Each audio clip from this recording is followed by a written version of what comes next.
What's going on, YouTube? Welcome to my channel. And today I want to talk about my building experience in the Thermaltake View 390 Air.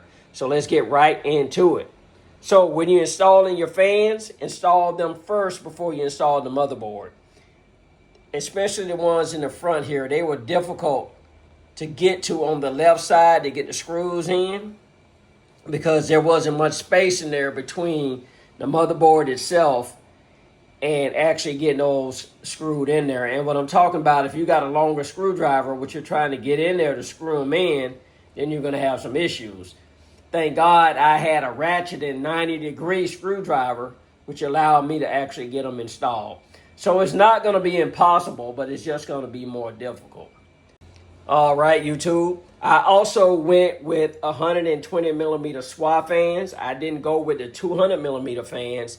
Now, this ain't really relevant to what I'm talking about, my building experience in here per to say, but 200 millimeter fans, which this case fits, I didn't go with those because there aren't many cases that support 200 millimeter fans, but there are a whole bunch of cases out there that support 120 millimeter fans. So that's why I went with the SWA fans. Another reason I went with the SWA fans is that you can reverse the blades on them. They actually come with regular blades or standard blades and reverse blades. So that makes them really versatile. That's another reason I bought them.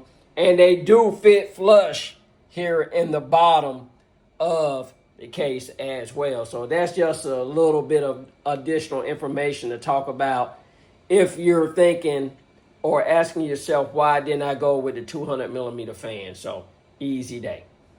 Another good thing about this case is everything is pretty much dust filtered.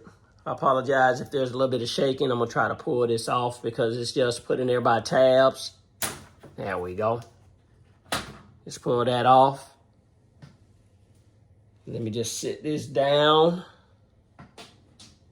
over here without making too much noise. All right, easy day. So you can see I didn't do much for cable management, and I used a fan controller that came with the MSI A3 Godlike.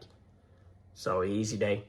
Here's the power supply, and it's a Toughpower GF A3 1050 watt, 80 plus gold.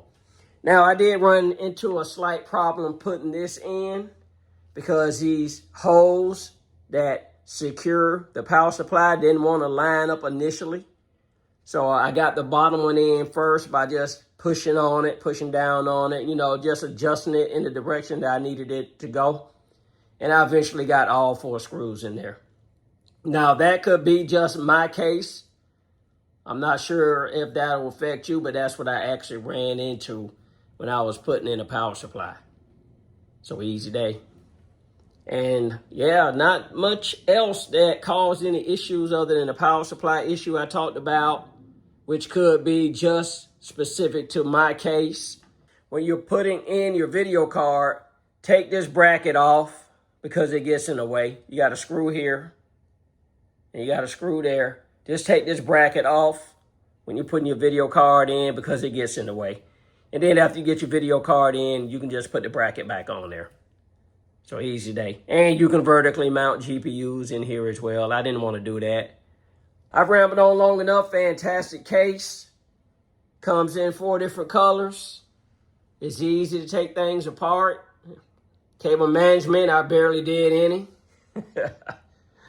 And yeah, that's an easy day. So I'm going to go ahead and get out of here. If you got any comments or questions, you can put them down there in the comment section.